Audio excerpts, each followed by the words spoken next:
Bonsoir, bonsoir à toutes et à tous. Bienvenue dans ce webinaire dédié donc à la Norvège ce soir.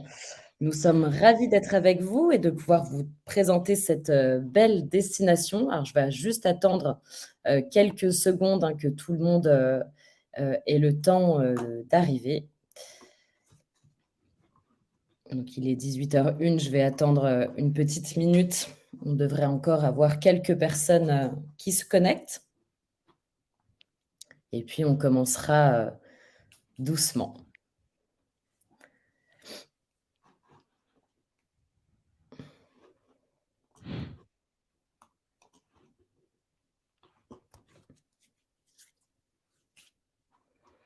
Bon, je vais commencer doucement en attendant que tout le monde arrive. Je vois qu'il y a encore quelques connexions. Donc, nous allons vous présenter ce soir la Norvège, pays des aurores boréales, que nous découvrons donc chez Grands Espaces par la mer, à bord de nos petits bateaux et plus précisément à bord de l'Explorer. Donc, nous sommes ce soir en compagnie de Xavier Allard. Bonsoir Xavier. Bonjour. Bonjour à tous. Donc, Xavier est guide polaire chez Grands Espaces depuis maintenant 10 années et accompagne de nombreux voyages en Norvège depuis maintenant 2017. Donc, pour le présenter très brièvement, parce qu'il y aurait beaucoup à dire, mais Xavier est né au pied du Mont Blanc, dans les Alpes. Il a donc grandi dans la nature, ce qui le mène à devenir accompagnateur en montagne, pisteur secouriste et spécialiste de l'étude du manteau neigeux pour Météo France. C'est un grand aventurier. Il guide également des voyages en ski poulka, trekking et kayak dans les lieux les plus sauvages de l'Arctique.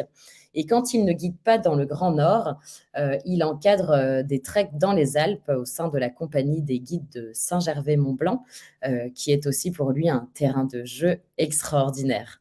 Donc pour ceux qui nous découvrent ce soir, je vais introduire aussi très brièvement cette conférence par une petite présentation de Grands Espaces. Avant de laisser la parole à notre spécialiste de la Norvège, Xavier. Donc juste, voilà, Grands Espaces fête cette année ses 25 ans.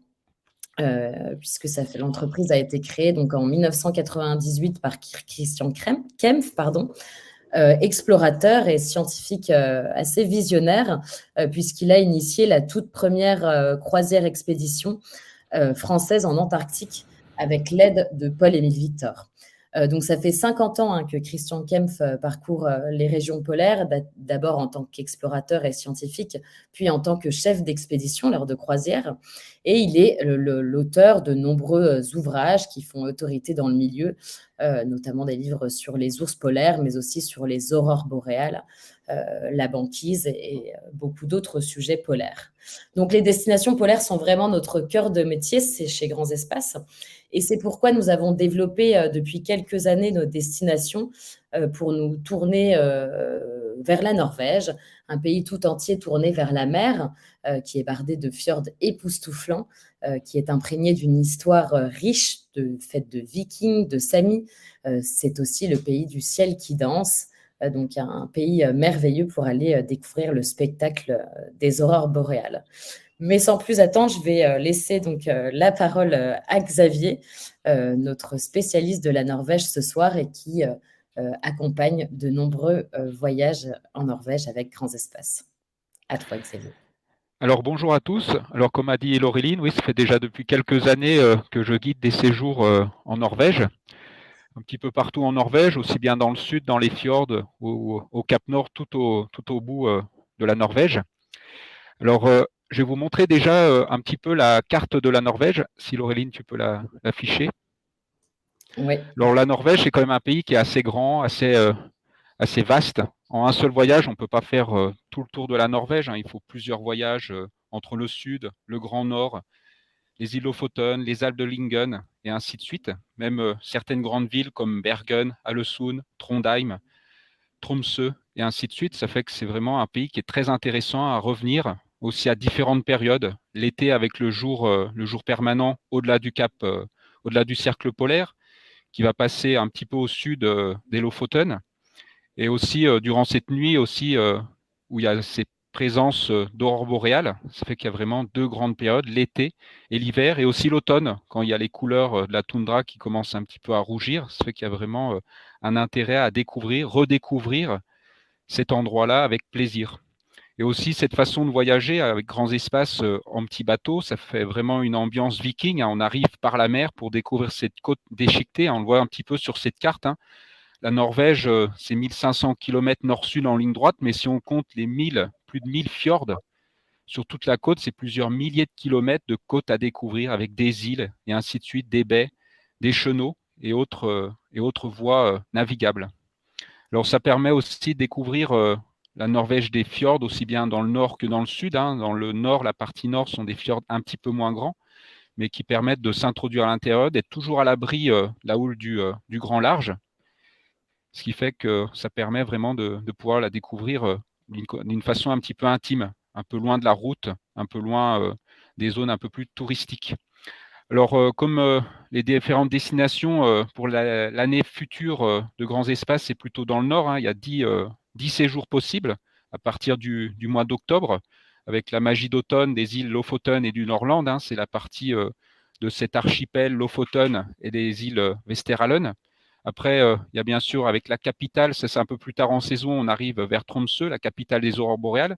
Mais du mois d'octobre jusqu'à fin mars, c'est vraiment la période propice pour les aurores boréales. Du coup, sur ces 10 voyages qui commencent le 3 octobre et pour le dernier le 25 mars, l'activité aurorale est présente durant toute cette période. Même les aurores boréales, je vous montrerai quelques photos, c'est présent toute l'année, sauf qu'il va falloir une période de nuit. C'est pour ça qu'il faut vraiment choisir la période où il y a la nuit qui revient. C'est-à-dire à partir du 15 septembre, on peut voir les aurores boréales jusque début avril.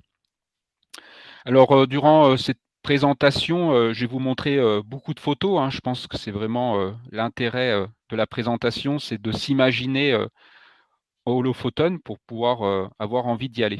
Alors, ce sont toutes des photos que j'ai pu prendre lors de mes séjours. Ça fait depuis 2017 que je guide.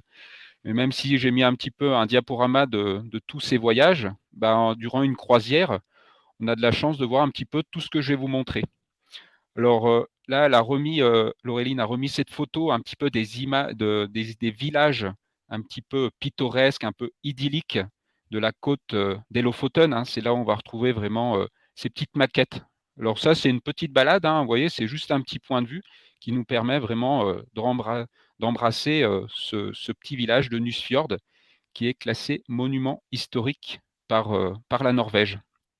Ça fait durant le séjour, on en profitera pour faire des débarquements à quai ou après aussi on explorera certains villages avec le Zodiac.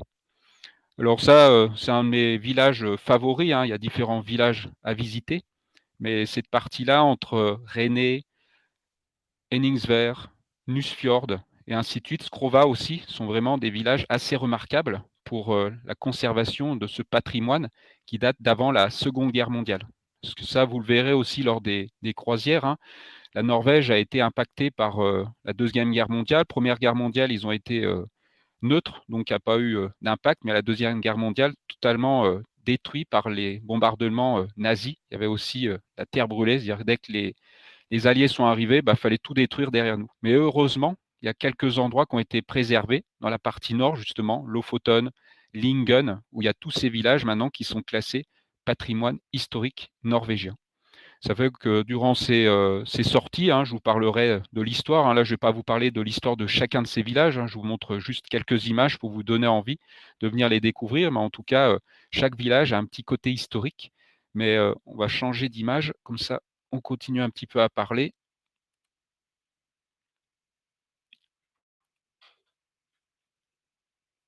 Alors, vous voyez, là, c'est encore une autre image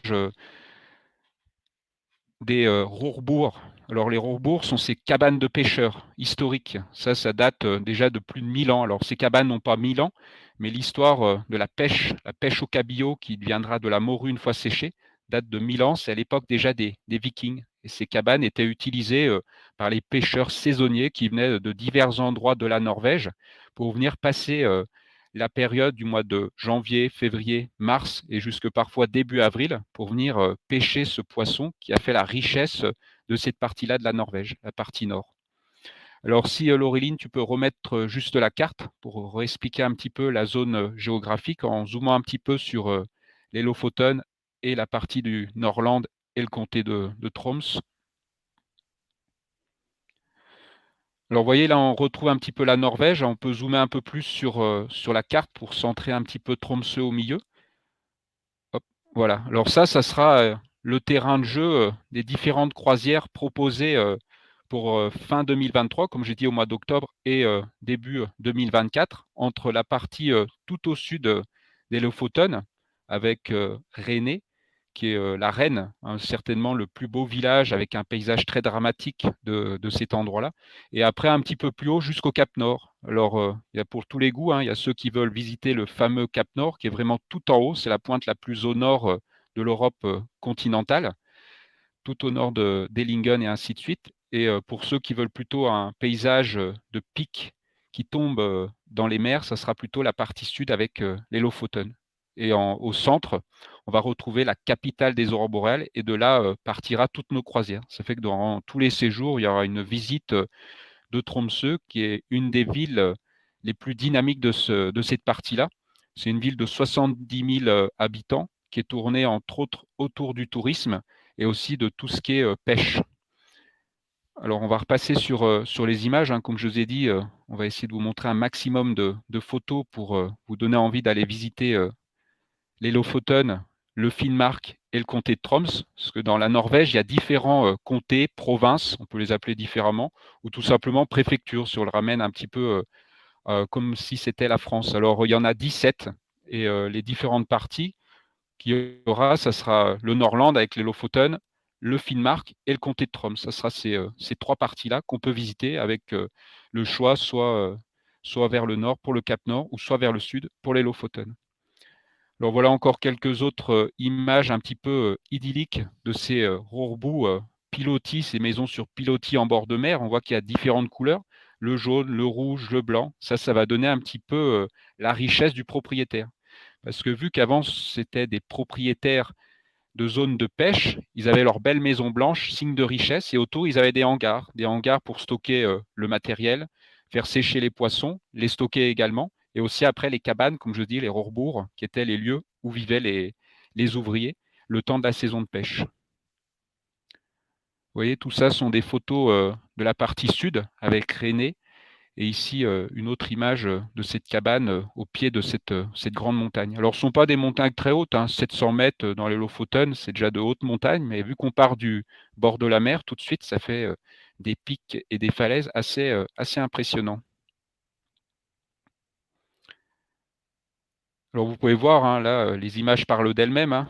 Alors, comme je vous ai dit, ce sont toutes des photos que j'ai prises durant le séjour. Alors, les conditions météo, il faut en parler aussi un petit peu, hein. On est quand même dans les parties du nord de l'Europe, hein. Il ne faut pas imaginer qu'on va avoir 10 jours ou toute la croisière de beau temps, mais ça fait partie du jeu. Moi, je pense qu'une belle croisière, c'est quand on a goûté à tous les temps. Et c'est typiquement un petit peu les conditions qu'on peut avoir dans ces latitudes, hein. Ça peut être aussi bien un grand ciel bleu avec pas un poil de vent pendant une journée, quelques heures. Et après, d'un coup, ça tourne. On voit les nuages qui envahissent le ciel, une belle tempête avec la neige à l'horizontale, mais on se sent un peu cocooning, un petit peu protégé par ces hautes montagnes, comme je vous ai dit, hein, toujours à l'intérieur des fjords, sauf quelques passages un peu en mer ouverte, mais qui ne durent jamais longtemps. Et hop, on se renfile dans un fjord et on est bien protégé. Le mauvais temps passe au bout de quelques heures, une demi-journée, et là, de nouveau, on va avoir vraiment des paysages assez incroyables. Alors, j'ai mis cette photo. J'espère que le défilé se fait assez rapidement, si Laureline peut me confirmer des photos. Oui, oui, c'est Alors bon. là, non. Ah oui, on doit être au niveau de la cathédrale. C'est Alors, ça. vu qu'à certaines périodes, vous verrez, hein, si vous choisissez des périodes assez tôt en saison ou fin de saison, le jour est quand même assez limité, hein. À partir du 17 janvier, on a le retour du soleil. Avant ça, c'est pour ça qu'il n'y a pas de croisière durant la période de novembre, décembre et début janvier, parce que là, le soleil est sous l'horizon. Il y a quelques heures de pénombre, c'est-à-dire que c'est quand même assez compliqué de pouvoir profiter des beaux paysages, des rencontres, avec aussi la faune marine que je reviendrai un petit peu après.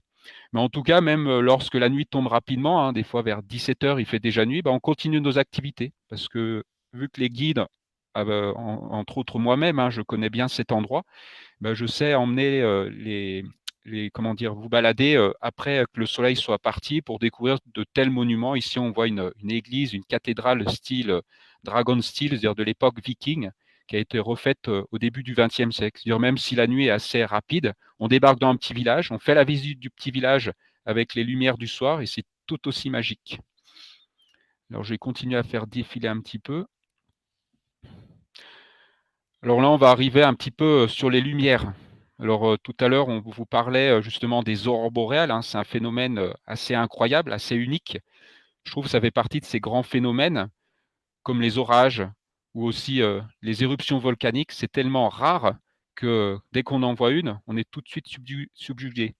Et même si moi j'en ai déjà vu énormément, à chaque fois que j'en vois une, bah, je reste quand même assez rêveur de voir ce ciel danser. Mais en plus de ces aurores boréales qui viennent verdir le ciel, il y a toutes ces lumières du matin et du soir. Alors comme je vous ai dit, hein, pas besoin d'être matinal, hein, le jour ne vient pas très vite. Des fois, le début de saison, le jour commence à arriver vers 8h30, ce qui fait qu'il n'y a pas besoin de se lever à 6h du matin pour avoir les belles lumières. Et là, le ciel va totalement se colorer de orange, pastel, de rose et ainsi de suite. Alors là, les images sont un petit peu en aléatoire, hein. Je vais rebondir à chaque fois un peu sur ce qu'on voit. Mais là, vous voyez, là, je suis avec Capitaine Stern sur le bateau. Moi, je suis à droite, hein. Certains ont déjà vécu ces pêches miraculeuses, hein, parce que vu qu'on est dans la capitale, certes des aurores boréales, mais surtout le pays du cabillaud de la morue, et que tous les guides et entre autres les capitaines sont assez passionnés par la pêche. Et si certains d'entre vous veulent tenter leur chance, hein, il n'y a pas de souci, il y a tout ce qu'il faut à bord, des cannes à pêche et autres. Et le cuisinier, lui, va prendre du temps pour justement préparer ces poissons, le cabillaud, pour en faire des cabillauds vapeur sur le menu. Alors vous verrez, hein, si on a bonne chance, hein, avec le radar sur le bateau, on localise le banc de poissons. Et là, c'est la pêche miraculeuse. Ça m'est déjà arrivé en quelques dizaines de minutes de sortir plusieurs kilos de poissons. Des fois, on en sort 30, 40, etc. Du hareng, du lieu noir et aussi du cabillaud. Alors la plupart, on les remet à l'eau pour les laisser en vie. Et les plus belles prises, comme celle-ci, ben, on va les découper. Et comme je viens de vous dire, on va les transformer pour les futurs repas. C'est vrai que ça fait partie aussi de la croisière, d'être un petit peu actif et de tenter sa chance à la pêche au cabillaud. Alors voilà le bateau. Ça, je reviendrai aussi un peu sur le bateau. Quelques images pour vous montrer l'automne. Alors vous verrez, il y a vraiment une grande différence entre l'automne. C'est pour ça que ce sera un choix après à vous de faire. Soit vous voulez les couleurs d'automne avec les arbres qui commencent à jaunir, la toundra qui rougit. Par contre, il n'y a pas du tout de neige, sauf un petit peu sur les montagnes. Mais ça fait une ambiance aussi très particulière, un moment très calme, très apaisé. On voit que la nature commence à rentrer un petit peu en dormance. Voilà un petit peu les grands paysages. Ça, on est au niveau du massif des Lingen. Ça, c'est plus les séjours qui vont monter en direction du Cap Nord, hein. Tout à l'heure, je vous disais que les pics et les falaises qui descendent verticalement dans la mer, c'est plus les Lofoten, mais il y a quand même quelques massifs sur la route du Cap Nord qui sont très impressionnants. Les Alpes, hein, les Alpes de Lingen, c'est que ça reprend un petit peu cette forme assez caractéristique comme les massifs alpins comme on a entre la France, l'Italie, Suisse et ainsi de suite. Par contre, là, il y a cette grande mer qui vient envahir les fjords, ce qui nous permet vraiment de rentrer au plus profond. Certains fjords qu'on va naviguer font jusqu'à 120 km de profondeur. Et là, c'est vraiment un défilement de toutes ces montagnes et quelques glaciers aussi qui arrivent pas très loin de la mer. Malheureusement, il n'y a plus aucun glacier qui descende jusqu'à l'océan. Alors voilà un peu d'autres images. Alors là, on arrive sur Tromsø. Comme je vous ai dit, hein, la Tromsø, c'est une grande ville de 70 000 habitants qui sont certains tournés vers le tourisme, vers la pêche. C'est une ville très dynamique, beaucoup de jeunes. Il y a des universités, de la science, comme tout ce qui est sciences, études de tout ce qui vient rayonnement cosmique et autres. Aussi la nature, la climatologie, météorologie. Puis il y a aussi une université de la médecine. Et aussi, il y a la marine marchande qui va avoir aussi une école, ce qui fait une ville très dynamique. On passe un peu de temps pour visiter le centre-ville avec la cathédrale de bois de 1860 et aussi la cathédrale de Tromsø, la cathédrale des glaces, qui est un petit peu la tour Eiffel locale, c'est l'emblème de la ville. Alors je ne vous montre pas non plus tout, hein, parce qu'il faut garder un petit peu de suspense et il y a beaucoup de choses, c'est par vos propres yeux que vous les verrez. Mais en tout cas, tous les jours, il y a beaucoup de choses à découvrir dans le nord de la Norvège. Alors là, il va y avoir quelques photos un petit peu sur la faune, hein, qu'on peut découvrir dans cette partie de la Norvège. Alors là, normalement, vous devrez voir un aigle pêcheur, si je ne me trompe pas. Alors, l'aigle pêcheur, c'est pas le pigargue à tête blanche, mais ici, c'est l'aigle pêcheur d'Europe. Lui, il va avoir la queue blanche, qu'on peut voir sur la photo. Alors, à une époque, il a été quasiment éradiqué par les pêcheurs, les éleveurs de rennes, hein, parce que, comme dans beaucoup d'endroits, soi-disant, c'était de la concurrence, et c'est un des seuls prédateurs des jeunes rennes qui viennent au monde, ce qui fait qu'il a été énormément chassé. Mais depuis, maintenant, il commence à revenir de plus en plus nombreux, et c'est pas rare, quand on suit des bateaux de pêche, bah, ils se mettent à l'arrière et ils viennent attraper des poissons. Ça, typiquement, c'est dans un petit village, Amnès, un endroit que j'aime bien aller aussi. C'est un village au niveau du massif d'Ellingen. Et là, juste à l'arrière du bateau, il y avait des bateaux de pêche qui déchargeaient leur cargaison. Il y avait un peu des poissons qui flottaient. Et là, on a vu cette scène où cet aigle venait se nourrir tout proche de nous. Alors voilà encore d'autres images un petit peu idylliques de toutes ces maisons colorées. Ça va venir égayer un petit peu le voyage, parce que là, ça va être quand même blanc ou noir, avec les paysages hivernaux. Et là, d'un coup, quand on arrive proche d'un village, et ben, c'est feu d'artifice de couleurs, avec différentes couleurs par bâtiment. Alors ça va dépendre un petit peu de la saison et la destination que vous prenez. On va retrouver aussi beaucoup de colonies d'autres oiseaux, hein. Il n'y a pas que les aigles pêcheurs, je ne vais pas tous les énumérer, mais dans les grands oiseaux assez intéressants à observer, il y a aussi le fou de bassan. Alors moi, je connais 2 colonies, une vers Andenès et une aussi vers le Cap Nord. Alors eux, ils sont assez connus pour leur plongeon assez fou pour pouvoir attraper des poissons et le tour de leur œil bleu et un petit peu ce plumage totalement blanc. Alors oui, en fait, je disais, ça dépend de la zone, mais non, vu qu'il y a la partie Andonès, si vous allez au Lofoten, on va passer vers Andonès dans les Westerlen pour aller voir les cachalots. Et à partir du printemps, on va commencer à avoir ces oiseaux-là qui vont migrer pour revenir faire leur reproduction à terre. Et pareil au niveau du Cap Nord, c'est-à-dire dans les 2 circuits, aussi bien un vers le sud au Lofoten ou vers le Cap Nord, cet oiseau peut être observé plutôt sur la partie fin février, début mars. Et bien sûr, bah, aussi, il y a tout ce qui est mammifères marins. Alors, il y a quand même beaucoup d'espèces de mammifères marins en Norvège. Alors, certaines sont plus ou moins abondantes, hein. Ça peut être aussi bien du phoque, il y a du phoque commun, du phoque veau-marin. Il y a aussi après les cétacés, hein, baleine à fanon, baleine à dents. Là, ici, on voit une orque. Alors, c'est un mâle, mais on dit une orque pour cette espèce-là. Les mâles sont assez facilement reconnaissables avec leur grand aileron dorsal. Alors ça sera aussi un petit peu un choix aussi pour vous. C'est si vous voulez voir des grandes concentrations, c'est plutôt sur les croisières du mois de janvier, février, et un peu sur la fin octobre, où là on peut avoir des chances d'en voir. Mais de toute façon, tous ces mammifères marins là, on peut les voir toute l'année. Alors à plus ou moins grande densité, bien sûr, hein, parce qu'il y a cette grande migration des lieux noirs et des harengs qui viennent se reproduire dans les fjords bien abrités de Norvège. Alors, hop, si Laureline peut repasser sur la carte, comme ça je vous montre un petit peu les endroits où on peut observer ces animaux-là. Alors, vous voyez, là, c'est sur la carte en haut à droite, on voit un grand fjord, on voit les Alpes de Lingen avec Chervoy, voilà où il y a le curseur, un petit peu plus sur la droite. Voilà, exactement ici, là, on voit Chervoy, les Lingen, et ben, ça va être cet endroit-là où en novembre, décembre, fin octobre, novembre, décembre, janvier, début février, ici, il y a ces grands rassemblements. Alors, je m'en rappelle, la première année où j'ai été guidé dans ce secteur-là, dans les Alpes de Lingen, alors j'arrive, je connaissais bien le capitaine, Benoît, il s'appelait, maintenant c'est un autre capitaine, et puis on arrive là-bas, on se dit, bon, là, notre challenge, c'est de trouver des orques et des baleines. Alors, des fois, les animaux, c'est pas évident à trouver. On était au mois de fin janvier, début février. Et là, on arrive dans le fjord au niveau de Chervoy, et là, on tombe sur 80 orques et 10 baleines à bosse. On s'est dit, bah là, en fait, ils sont là, c'est quand même assez facile.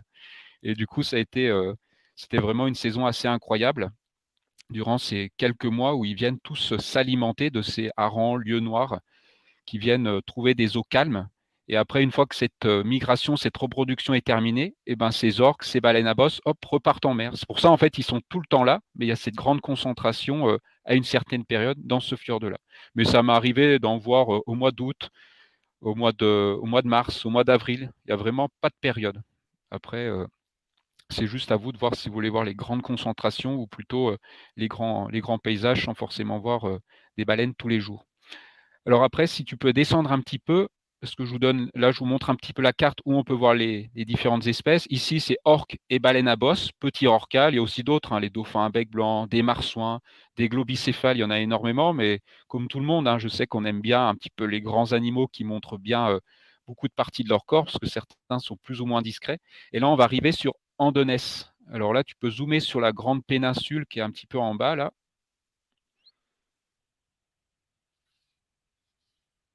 Voilà, exactement ici. Alors ici, c'est un endroit vraiment incroyable. Une fois, j'avais dit, quand je viens là, c'est un petit peu comme si j'étais dans un film à BBC. Il y a l'ambiance, la haute mer, ça bouge un peu, mais ça fait partie du jeu. Et après, il y a la faune. Ici, c'est un endroit où il y a les cachalots. Alors les cachalots, c'est l'histoire de la légende de Moby Dick, hein, ce grand cachalot qui a détruit des baleiniers, ainsi de suite. Mais en tout cas, c'est une espèce de baleine odontocète avec des dents. C'est un peu un cousin, on va dire, de l'orque, mais beaucoup plus gros. C'est le plus gros des odontocètes. Il peut atteindre jusqu'à 18 mètres et plusieurs tonnes. Et il va venir typiquement, spécialement ici, au large d'Andonès. Alors, si vous regardez un petit peu la carte, vous voyez, on voit la péninsule. Et juste en haut, on voit qu'il y a un canyon. C'est le canyon de Blake. Plus à gauche, encore à gauche, un petit peu plus haut. Non, un petit peu plus haut, ouais, sur la carte, vraiment au nord d'Andenès. Vous voyez, on voit là, il y a le plancher continental qui s'effondre et en fait, on passe à des fonds de 50 mètres, 60 mètres et d'un coup, on tombe à 2500 mètres de profondeur. Alors du coup, pourquoi est-ce qu'ils viennent ici? Alors c'est pas loin de la côte, hein, pour le bateau. Avec l'Explorer, on met à peu près une demi-heure, trois quarts d'heure. Même des fois, ils sont juste à la sortie du port d'Andonnès. C'est un petit peu toute cette partie-là où c'est possible d'en voir. Mais au-dessus de la fosse, c'est quasiment garanti. Je peux pas dire garanti 100%, hein, la nature reste la nature. S'il n'y a pas une grosse mer, et ben en fait, on les voit forcément. Il y a une quarantaine de cachalots qui ont élu domicile ici. Et ce sont des mâles. De temps en temps, ils vont voir les femelles, les copines aux Açores. Hein, elles préfèrent les eaux chaudes, hein, on les comprend, hein, parce qu'ici, la température est pas non plus très, très chaude, même en été. Mais en tout cas, ils viennent ici parce qu'il va y avoir des remontées océaniques, c'est-à-dire des remontées de nutriments qui vont déclencher des chaînes alimentaires et surtout le développement de calamars, des calamars géants qui vivent dans les fosses abyssales. Et typiquement, bah là, on est pile à l'endroit où il y a cet écosystème de fosses sous-marines. Il va y avoir de la neige qui va venir amener les nutriments et ainsi de suite. Et donc, ces cachalots élisent ici domicile. On peut en voir des fois des grands groupements en une seule fois. Des fois, on peut en voir 6, 8, et puis d'un coup, ils vont partir en pêche et là, ils vont sortir la caudale à chaque fois. Vu qu'ils descendent très profond, il faut vraiment se mettre en position verticale. Et ils disparaissent après pendant 25, 30 minutes, 40 minutes, et après ils remontent. Ils vont rester à la surface une dizaine, un quart d'heure, et après ils vont de nouveau redisparaître. Ça fait que c'est le jeu dans ces 40 individus. Des fois on en voit, hop, ils sortent, ils vont se déplacer, et nous aussi on se déplace à chaque fois pour être à l'endroit où ils vont remonter. Ça fait que ça fait vraiment partie du voyage plus sur le sud. Et ça, eux, ils sont là toute l'année. Et en plus de ça, bah, on peut voir aussi des orques, des baleines à bosse et aussi des pierres orcales et ainsi de suite. Vu qu'il y a de la nourriture, ben, il y en a pour tout le monde. Donc toutes les espèces vont venir graviter autour de cette fosse-là. On va repasser un petit peu sur les images. Alors, là, alors, ça reviendra certainement un petit peu des images de mammifères marins. Là, ça retombe un peu aussi sur le côté cabillaud. Comme je vous ai dit, hein, la morue, le cabillaud, c'est quand ça vient de pêcher, c'est frais. Hein, on aime bien manger le cabillaud vapeur pour garder la ligne. Mais eux, ils vont le transformer en morue. C'est un Vénitien qui avait trouvé ça intéressant comme moyen de conservation. Il a développé l'économie de la morue des Lofoten en faisant sécher les cabillauds et là en exportant tout ça en Europe du Sud. Et ça a été même jusqu'au Brésil et ainsi de suite, parce que ce sont plutôt les gens du Sud, l'Europe du Sud, qui s'alimentent des morues séchées. Les Norvégiens en mangent pas trop, ils vont le manger frais, mais en tout cas, ils vont le conserver de cette façon. Et ici, ça, c'est typiquement un séchoir. Alors, c'est assez impressionnant comme jeu aux gens. Quand on va dans ces séchoirs, c'est un petit peu marcher sous un ciel de poisson. Alors, c'est assez incroyable. Ça fait un petit peu bizarre, mais ça fait partie un peu de l'ambiance de la Norvège, ces grands séchoirs à cabillaud qui deviennent de la morue. Après, vu que ça fait déjà pas mal d'années que je vais là-bas, j'ai lié amitié avec quelques personnes, hein, dont une famille au niveau des Alpes de Lingen. Alors, c'est la famille Geisver qui sont là depuis 3 générations et ils me laissent entrer dans les différents bâtiments. Ça fait qu'on peut facilement faire une visite un petit peu du séchoir. Comme ça, je peux facilement vous montrer comment est-ce qu'on traite le poisson pour le transformer du cabillaud frais jusqu'à la morue. Parce que, comme dans le cochon, tout est bon dans le cabillaud. Alors ça, c'est une autre image, un peu le royaume de la motoneige, parce que vu que là-bas, les routes sont enneigées assez longtemps dans l'année, la motoneige est un bon moyen de déplacement. Bien sûr, ces lumières, hein, on voit ces beaux couchers de soleil qui vont faire jaunir le ciel. Ça, c'est quelque chose qu'on voit assez très régulièrement, hein, ces beaux couchers de soleil ou ces beaux levers de soleil. Encore quelques belles images, hein, on voit ce dégradé de couleurs. Alors sur les photos, j'accentue pas la saturation ou autre, c'est naturel. Je fais juste une photo et le rendu est comme ça. Alors voilà le petit village que je vous disais, là, le petit village historique, Avnès. Alors c'est le port de la tranquillité. On retrouve ces bâtiments, il est aussi classé monument historique. Alors il y a un petit musée, et puis on voit le Westland Explorer, le bateau qui va venir se mettre à quai gentiment contre les hangars. Alors d'autres belles images, hein, ça c'est au niveau d'Andenès, là où je vous parlais des cachalots avec cette fosse de Blec, hein, on voit ces montagnes un petit peu pointues. Vous voyez la montagne qui est juste derrière là, la reine, comment dire, de Norvège, parce qu'ils sont encore avec une monarchie. Alors elle est juste là, un petit peu comme la monarchie anglaise, pour faire bonne figure, un petit peu mettre le pied en avant. Maintenant, c'est parlementaire, ainsi de suite. Mais en tout cas, elle a classé la montagne derrière. Il y a une belle balade à faire l'été qu'on ne peut pas faire l'hiver, mais en tout cas, l'une des plus belles randonnées qu'elle ait faites en Norvège. Alors voilà d'autres images, hein, on voit ce côté, hein, je vous disais que le mauvais temps, le vent, ça fait partie du jeu, hein. Vous voyez, on voit ces panaches de neige qui sont soufflés par ces bourrasques de vent et ça donne une ambiance très brutale, un peu rude. Mais vu qu'on est bien protégé dans les fjords et dans le bateau, des fois les navigations sont vraiment assez incroyables.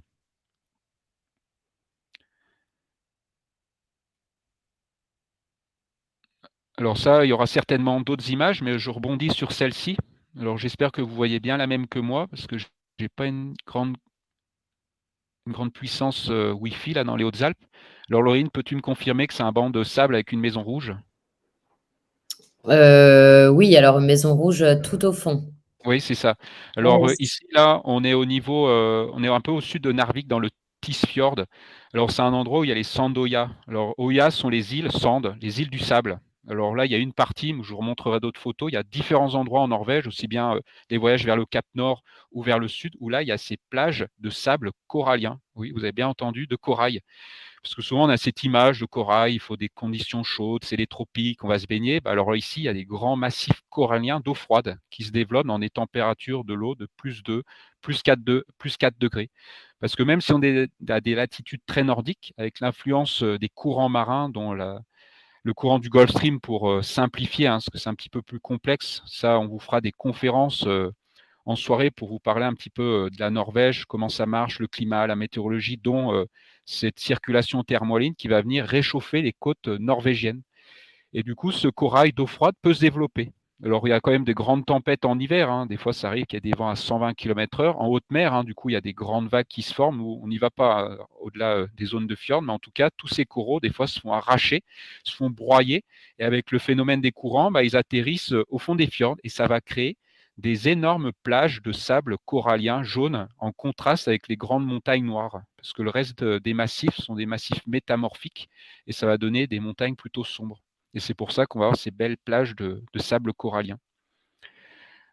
Alors, même si on n'est pas très au nord, quand on va au fond des fjords, on va avoir un petit peu de banquise. Ça fait cette image très nordique, hein. Une fois, j'avais dit, il manquerait plus qu'un ours blanc et on se croirait un petit peu dans l'eau arctique sur cette banquise de fjord.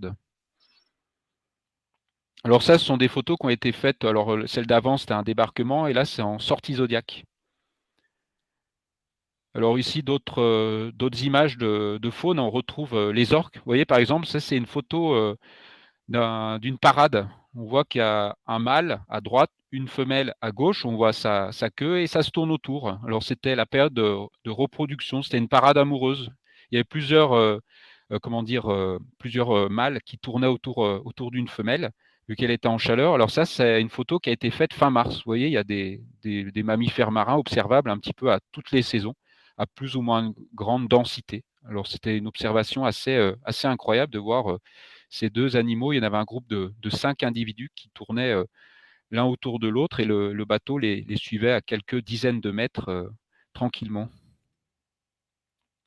Alors ça, c'est une petite anecdote, comme on est au pays de la morue, comme je dis, quand on va en Polynésie, dans les îles tropicales, on vous accueille avec un collier de fleurs tressées. Bah là, en fait, moi, je vous mets seulement un collier de têtes de morue pour vous souhaiter la bienvenue au pays des Vikings. Ça reste quand même assez marrant.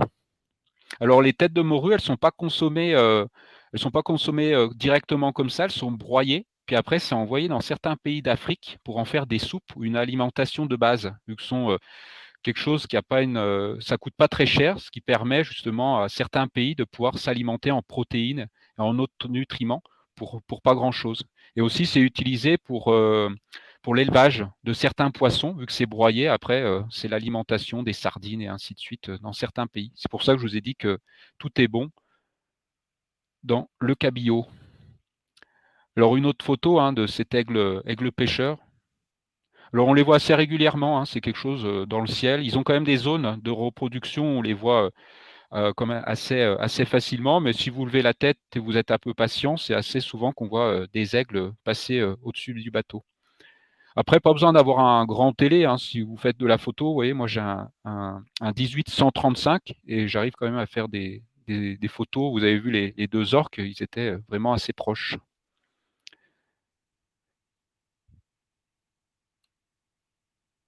On a toujours ces lumières du soir là. Alors il y a plein d'îles, hein.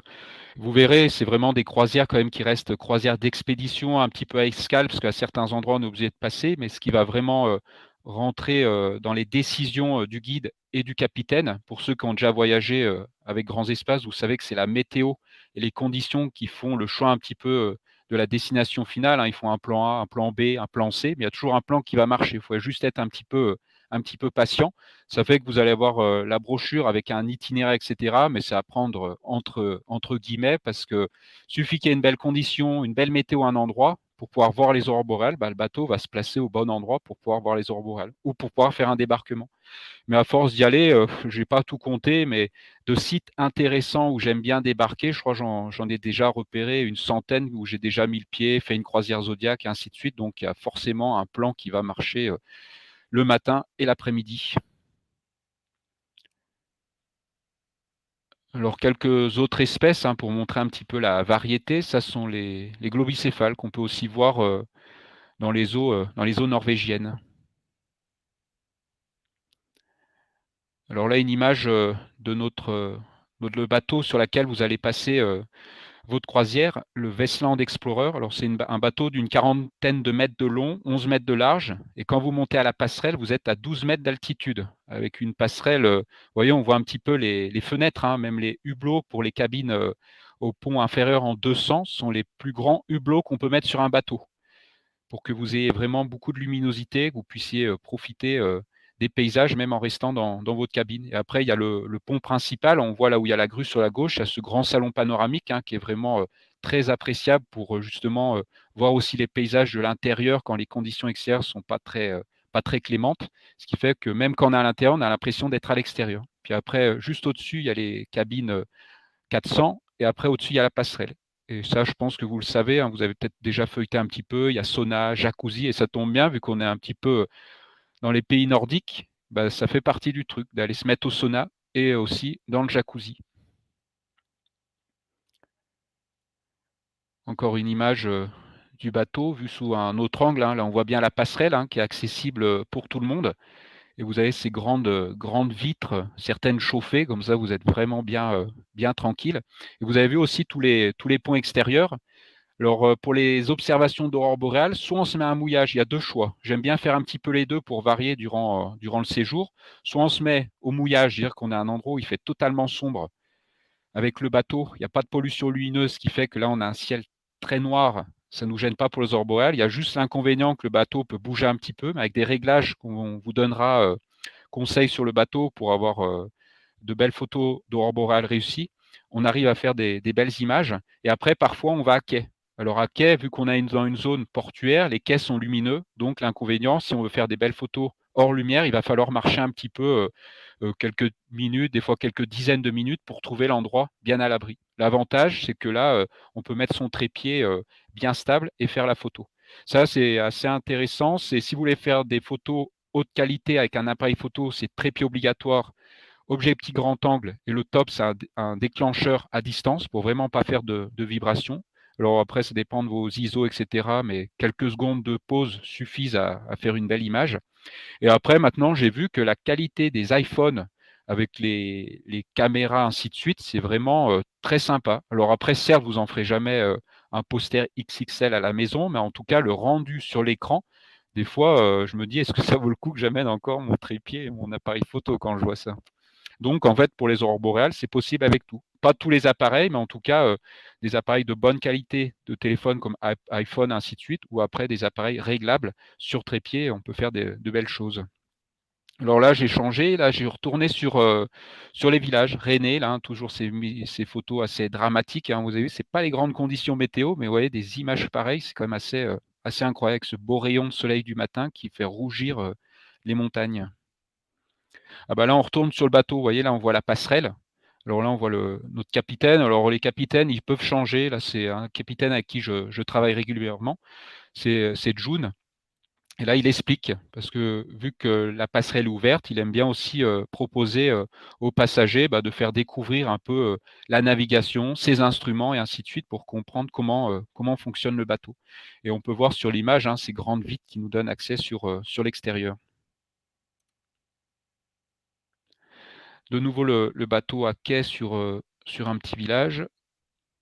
Alors ça, ce sont les repas. Alors comme je l'ai dit, hein, on compte sur vous pour pêcher le cabillaud ou des lieux noirs, hein. Il y a le cuisinier, on voit à droite avec la droite de la photo, hein, lui, il va vous préparer tout ça, papillotes avec des petites carottes et autres. Et après, on voit qu'ils vont quand même faire des spécialités autres que le cabillaud. On va essayer de vous faire manger un petit peu tout ce qu'on peut trouver en Norvège, avec du renne et aussi d'autres plats typiquement norvégiens.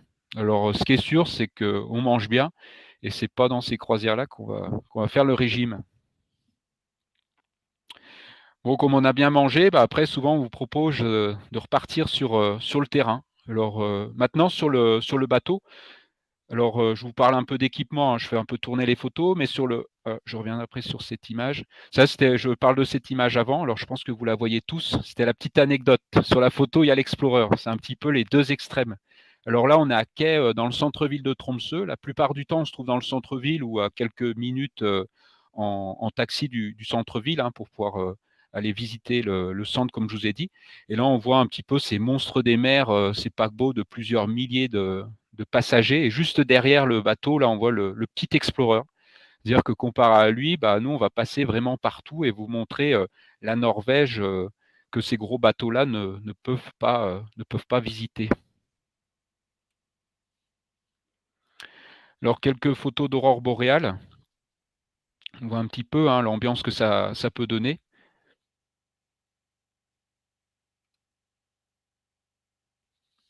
Alors là, c'est une journée à Tromsø. Souvent, on fait des visites un petit peu de la ville. Alors, il y a plusieurs activités possibles, soit guidées, soit vous êtes un peu seul pour les faire, hein. Il y a du temps libre, ainsi de suite. Et ça, c'est la montée au téléphérique. C'est un petit téléphérique qui fait 400 mètres de dénivelé. Vous avez un beau point de vue, vous voyez, sur l'île de Tromsøya, avec la ville, bien sûr, de Tromsø et son aéroport juste derrière.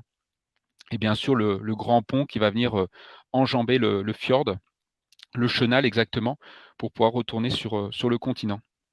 Ah bah voilà, la photo des cachalots. Alors vous voyez, ça c'est la caudale, hein, facilement reconnaissable. C'est un animal qui est assez puissant, 18 mètres, plusieurs tonnes. Et vu qu'il va plonger à 2000 mètres de profondeur, à chaque fois qu'il va sonder, contrairement à d'autres espèces comme certaines baleines, comme les baleines bleues, les baleines franches qui vont rester plutôt à la surface, on voit très rarement les queues. Celui-là, lui, va montrer volontiers sa grande caudale au plaisir de la photographier. Et après, il va disparaître durant plusieurs dizaines de minutes. Alors, il y a les grands phares, hein, vu que c'est une côte très déchiquetée, il a fallu sécuriser tout ça. Il y a plusieurs grands phares dans celui-là. Encore un autre. Ici, c'est Skrova. Alors, Skrova, c'est une petite île qui est au large de l'archipel des Lofoten. Alors, c'est un des derniers ports baleiniers, chasseurs de baleines. Alors on n'en voit plus beaucoup, hein. Les Norvégiens commencent à bien ralentir sur la chasse à la baleine. Comme beaucoup de pays, hein, l'Islande a arrêté, ils préfèrent faire du whale watching beaucoup plus sympathique et certainement économiquement plus intéressant que la chasse à la baleine. Mais en Norvège, ils ont gardé cette culture de la chasse à la baleine et ils chassent une seule espèce, c'est le petit rorqual. Et quand on va faire la visite de Skrova, ben, on passe devant ce port baleinier. Bon, on voit pas grand-chose, hein, c'est assez discret. Et il y a aussi une visite assez intéressante parce que la Norvège, c'est aussi un des grands producteurs, plus grands producteurs de saumon. Et à Skrova, on voit une usine de préparation des saumons d'élevage. C'est assez intéressant de voir comment sont traités les poissons avant qu'ils arrivent sur nos étalages, dans nos supermarchés, comment dire, Carrefour, Intermarché, ainsi de suite. Ça fait que là, on peut regarder, parce qu'ils ont fait un système de grandes baies vitrées, où là, on voit tout le traitement du poisson sur cette petite île. Ce sont des gens de la mer, hein, du coup, ils ont mis leur industrie sur une île qui fait 4 km par 5 km de large. Et après, c'est mis sur des ferries qui sont ramenés sur le continent. Et de là, des camions vont transiter jusque dans le sud, en France et ainsi de suite. Un poisson pêché en Norvège met moins de 72 heures pour arriver chez nous pour qu'il garde son appellation poisson frais. Et après, on va pouvoir avoir le cabillaud skraï, qui est la meilleure qualité de poisson qu'on peut avoir en Atlantique Nord pour cette espèce. Alors là, c'est un autre. Là, c'est une petite ville. Alors ça, c'est Honningsvåg. C'est un endroit. Bon, après, je vais vous dire que c'est un endroit que j'aime bien aller, mais je crois que tous les endroits j'aime bien aller. C'est tellement incroyable. Mais en tout cas, Honningsvåg, c'est un lieu assez intéressant. On l'appelle la petite Venise des Lofoten. Parce qu'en fait, c'est un petit archipel, en fait, un amas de cailloux affleurants, par-dessus laquelle ils ont construit des maisons, des cabanes de pêcheurs. Maintenant, c'est devenu un petit peu plus gros, on voit ces bâtiments, ce qui fait qu'ils sont reliés par des ponts, par des digues et ainsi de suite. Et là, on fait une petite sortie Zodiac et à terre, et on va se faufiler entre les différents îlots, un petit peu comme à Venise, avec tous ces chenaux, ben, on peut zigzaguer entre les îlots. Encore une belle image d'un phare et un beau coucher de soleil sur la partie sud des Lofoten.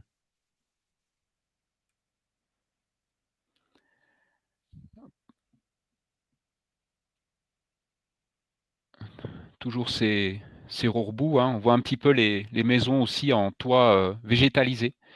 Alors c'est pas l'endroit où on le voit le plus, hein, c'est un peu plus anecdotique, mais on en voit quelques-unes. Ça fait dès que je sais qu'on n'est pas très loin, souvent je vous emmène parce que ça fait partie un peu de l'image carte postale des maisons toits végétalisés, les toits en tourbe. Voilà encore des cachalots, hein. On voit ces animaux assez élégants, massifs, très sympas. Ah oui, comme je vous disais tout à l'heure, hein, sur l'Explorer, il y a pas mal de choses qu'on va vous prêter.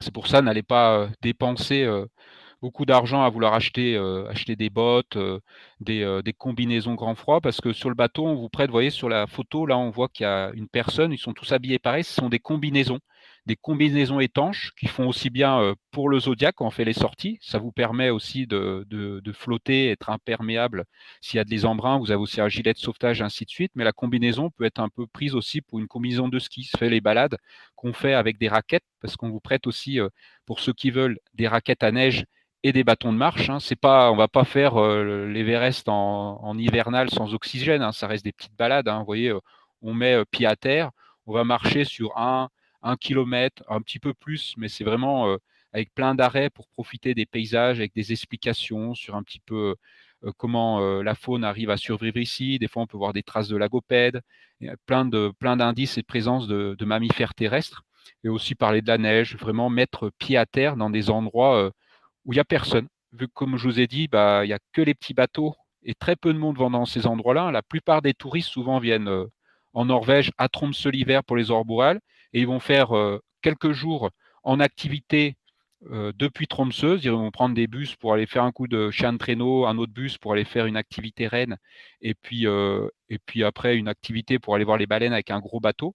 Que là, bah, nous, on va prendre le temps vraiment d'aller au fond des petits fjords, se balader, essayer vraiment d'être au contact de la Norvège, aussi bien à pied à raquette, ou avec les Zodiacs. Vous voyez, là, c'est une autre image assez idyllique, hein, une belle journée, hein, je ne vous ai pas menti, il y a un peu tous les temps, des belles journées comme ça avec un grand soleil pas de vent, et après il y aura aussi des journées tempétueuses avec un grand vent, mais c'est assez génial aussi l'ambiance tempête. Pas tous les jours, hein, mais de temps en temps. Alors là, cette image, petite croisière zodiaque dans les champs de banquise. Ah, puis là, ces grandes plages de sable.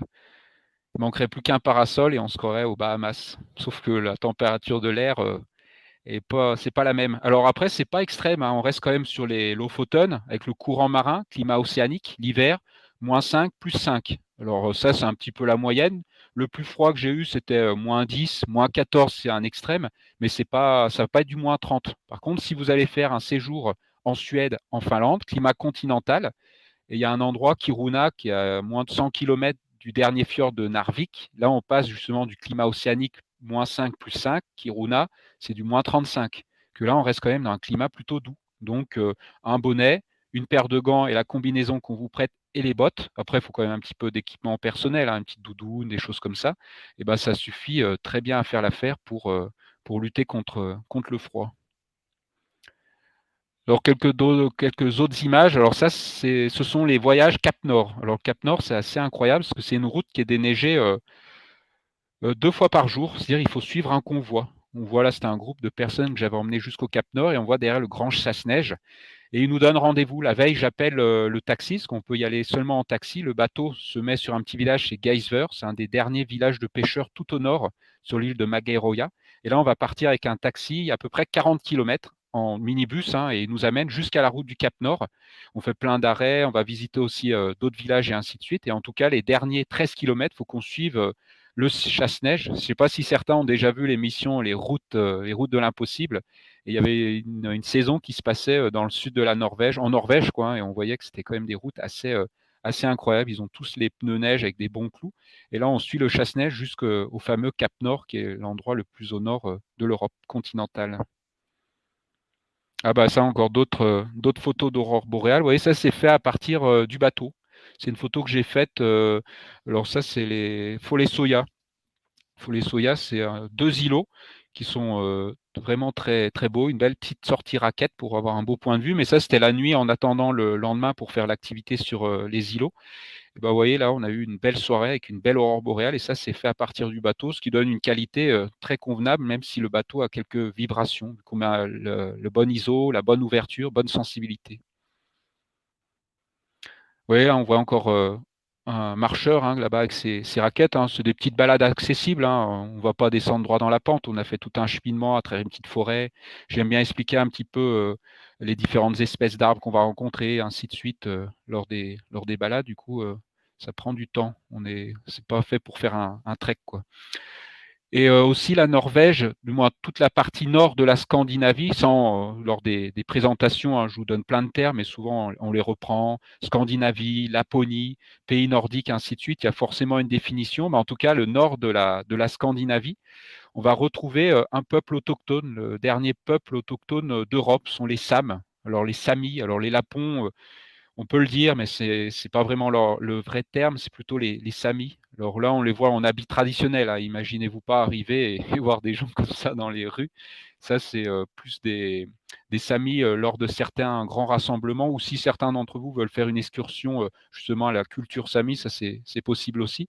Et après, ils vont conter leurs histoires, ce sont des éleveurs de rennes. Tous les rennes qu'il y a en Norvège, Suède, Finlande et puis péninsule Kola sont des rennes semi-domestiques. Ils ont tous un propriétaire. C'est un petit peu comme les moutons dans les alpages par chez nous. Des fois, il y a plusieurs milliers de moutons. Ben là, ce sont des milliers de rennes qui ont tous un propriétaire et ils vont les élever pour la fourrure, la viande et aussi les bois. Alors ça, c'est l'autre moyen de locomotion. On voit qu'on est passé des extrêmes, hein. L'ancien peuple sami qui est très proche de la nature, et là plutôt le peuple germanique qui a donné naissance aux Vikings et aux Norvégiens locaux, quoi. On voit ils sont avec leur motoneige. Alors bon, les Norvégiens, ils sont assez rustiques, hein. Ce sont des gens quand même de la terre, surtout que là, on est un peu de la terre de la mer, quoi, hein, de la nature. Mais après, ils sont assez sympathiques. Là, il y avait un de nos passagers, là, je me rappelais, il voulait faire un tour de motoneige. Du coup, on a croisé le monsieur, là, je lui ai fait signe, il a dit OK, je vous le ramène au petit village, pas de souci. Du coup, ils étaient tous les deux contents. Voilà, d'autres petites balades balade en raquette hein, avec toujours de beaux paysages. Hein. Chaque sortie en balade en raquette, hein, c'est vraiment pour découvrir quelque chose. La raquette, c'est pour aller découvrir quelque chose. C'est pas juste essayer de transpirer pour perdre les calories qu'on a mangées la veille au repas préparé par le chef. Encore quelques autres images d'aurore boréale. Hein. En plus, là, c'est assez intéressant. Peut-être vous l'avez vu dans les informations, mais les années, là, l'hiver dernier, 2022, 2023 et 2023-2024, c'est le pic du cycle 25. Le Soleil, pour faire une aurore boréale, hein, il y a plusieurs, comment dire, pas obligation, mais il y a plusieurs paramètres pour avoir une belle aurore boréale, dont les éruptions solaires. Et là, on est dans le cycle 25 du Soleil, et c'est un cycle où il y a énormément de taches solaires. Même des fois, ils font un peu le buzz en disant il y a une énorme tache solaire, il va y avoir un champ magnétique qui va arriver, un flux de plasma qui va peut-être venir déstabiliser toute notre informatique. Mais en tout cas, c'est l'occasion pour voir de grosses aurores boréales. C'est les prochaines années, encore 3 ans, et après, on va commencer à redescendre vers le bas du flux, le bas du cycle. Ça dure 11 ans, un cycle, et après, ça remonte. Mais bon, après, c'est juste qu'elles sont plus intenses, mais moi, ça fait déjà pas mal de temps que j'y vais, même j'étais à une période en bas d'un cycle, bah, c'est quand même assez incroyable, hein, même quand on est sur le bas d'un cycle, il y a des, oui, c'est quand même assez grandiose. Alors, vous voyez, hein, vu que c'est une pause longue, on voit les montagnes comme en plein jour, mais pourtant c'est la nuit. Après, ne vous cassez pas trop la tête, pleine lune, pas pleine lune, peu importe, on voit les aurores boréales. J'ai même fait des photos d'aurores boréales avec une pleine lune, je mets la lune au milieu de l'aurore boréale et on y voit tout à fait bien, quoi. Bon, encore d'autres photos de mammifères marins, hein, les baleines à bosse, très présentes aussi sur la Norvège.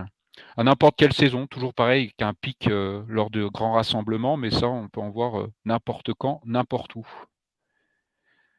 Bien sûr, quelques photos assez incroyables hein, d'une orque qui sort à moitié le corps de l'eau.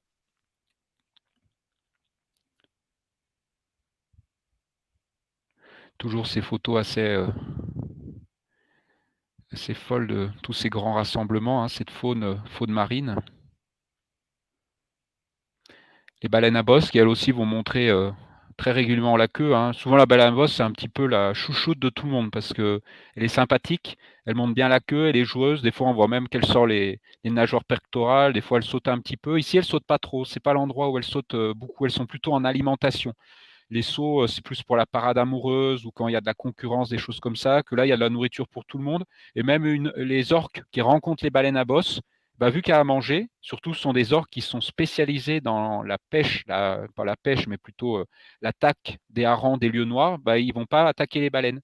Parce que souvent, on appelle aussi l'orque la tueuse de baleines, parce que dans d'autres lieux, l'orque est un super prédateur et il a fait des choix un petit peu d'après l'abondance de nourriture. À des endroits, ils sont spécialisés dans l'attaque de baleines, de petits baleineaux, pour pouvoir se nourrir de ce cétacé. Mais en tout cas, là, en Norvège, ils sont des mangeurs de poissons. Voilà encore d'autres petits villages. Hein, c'est quelques belles lumières. Des grands paysages. Hein. Après, à part la capitale Tromsø, hein, où il y a beaucoup de monde, etc., dès qu'on quitte Tromsø, c'est into the wild. Hein. C'est un endroit qui est quand même très sauvage, peu d'habitants. Hein. C'est le deuxième pays le moins peuplé après l'Islande, au nombre d'habitants par kilomètre carré. C'est 5,5 millions d'habitants, 371 000 kilomètres carrés. Nous, en France, on est 68 millions, 550 000 kilomètres carrés. Donc ici, il y a de la place. Hein. Et surtout la partie du nord, il y a très peu de monde. Beaucoup de monde sont localisés au niveau du sud, où il y a les grandes villes, Oslo, Trondheim, Bergen et ainsi de suite.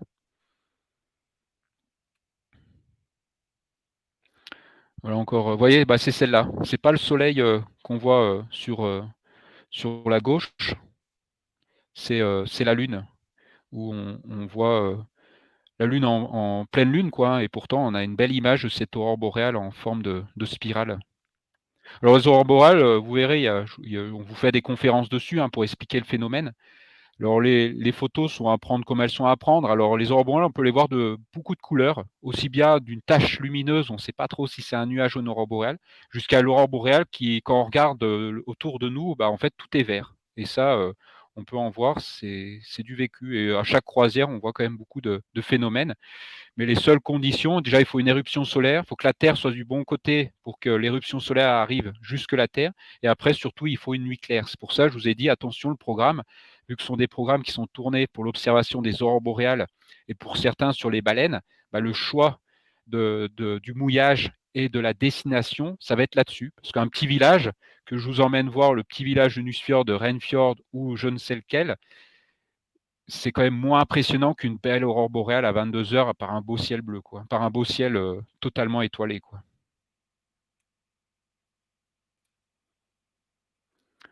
Encore d'autres images.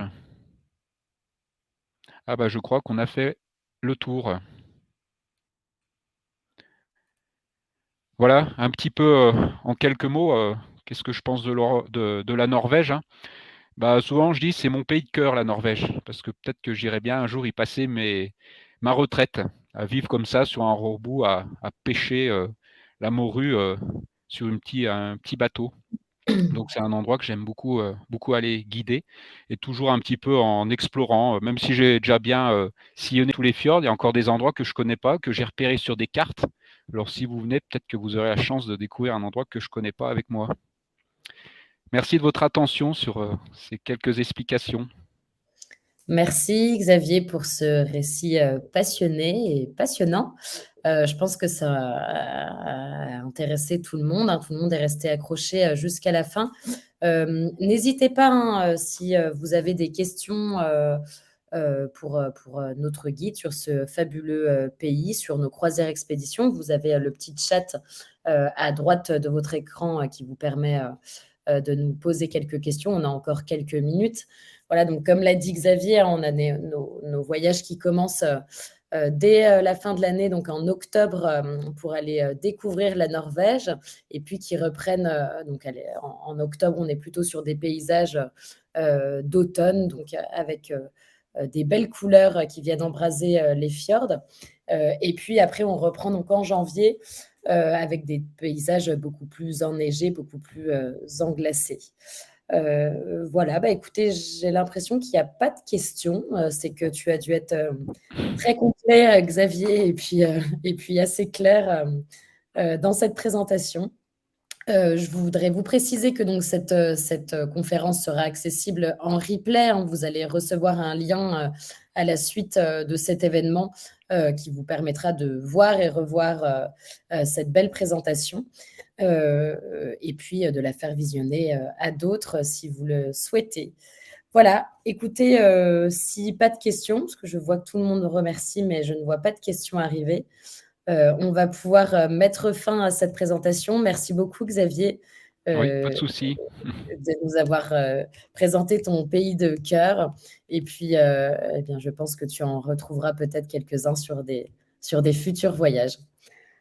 Merci à tous. Très bonne soirée à vous. Et puis, à bientôt à bord de nos bateaux. Bonsoir. Au revoir.